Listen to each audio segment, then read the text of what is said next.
It's called 243 because Newman and I have the same birthday of February 4th, and also John Stubblefield had the birthday of February 4th as well. The whole time that we played over the years, we would talk about doing something together for our birthdays, you know, our birthday since it's only one day.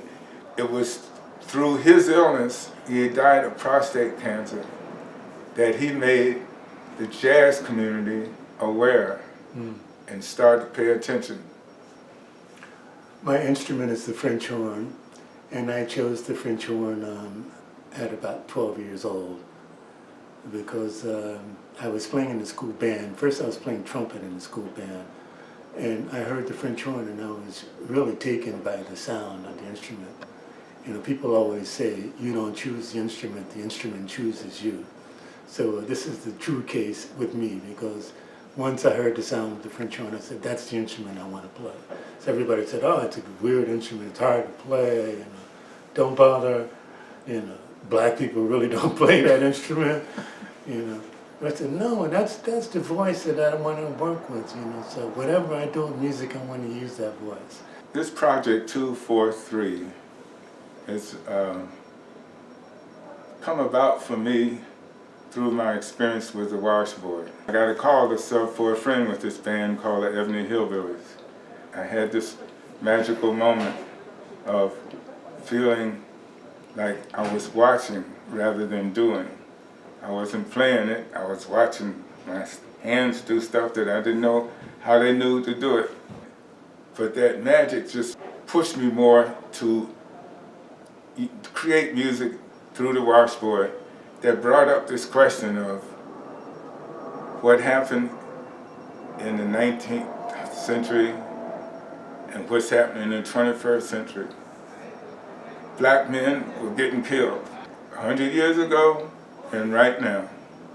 So this duality of the washboard and my grandfather's ideas, the fact that I was here in the 21st century and still talking and thinking about the same things my grandfather was thinking about. The washboard being able to play music the same way it did then, but in the 21st century music. That's what's inspired me to join Vincent in this project 243.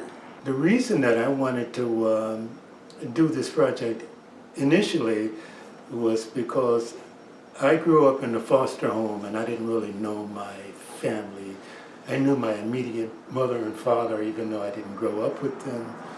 But, you know, I was completely in the dark about who my family was and what my heritage was. So, you know, the project for me was an enlightenment to see, you know, who I was in relationship to the history, in relationship to America as well. Kentucky, you have a series of caves, which are the longest underground cave complex in the world. Slaves were in this area. They discovered these abandoned caves by the native people, and they would often use the caves to hide away or to even try to escape moving north. So my family, for several generations, acted, the males in the family acted as guides in these caves once they became recognized. There's also a piece that I'm going to have dedicated to the caves, Monmouth Caves. The piece that I'm most excited about is based on The Negro Woman, an essay my grandfather wrote in 1906, I believe it was. My father's father, who was born a slave and got his PhD from Yale in 1903, I discovered why I feel about women the way I feel. It coincides with what my grandfather felt. And reading the book really turned on a light bulb, and that's my understanding of myself. I have this vision of washboard and a woman dancing, and I have this good friend, Maria Mitchell. Maria and I are reading, and we're discussing, and we are going to create this piece. Also in this piece, it will feature my sister who will be doing some narration, spoken word. Her name is Cleo Wilson, and then I've asked Bill Tolles, who's an extraordinary guitar player. He's going to do the audio visuals. I have a friend named Bill Salter, who is a bass player, with Marvin Sewell on guitar and Bill on bass. They both have a musical knowledge from the early slave songs up through 21st century contemporary music now.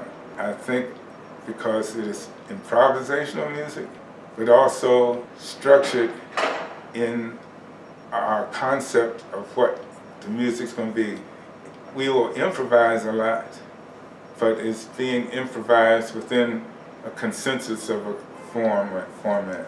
I've never done anything like this with my own music. I've always been a side person. I'm learning, and it's really wonderful to have something I feel to the learn. same way. It must be a 2-4 thing. Yeah. No, it'll be nice to do the project, and I'm sure that John will be, beaming somewhere, looking down at this and enjoying it himself. Yeah, I can see him now.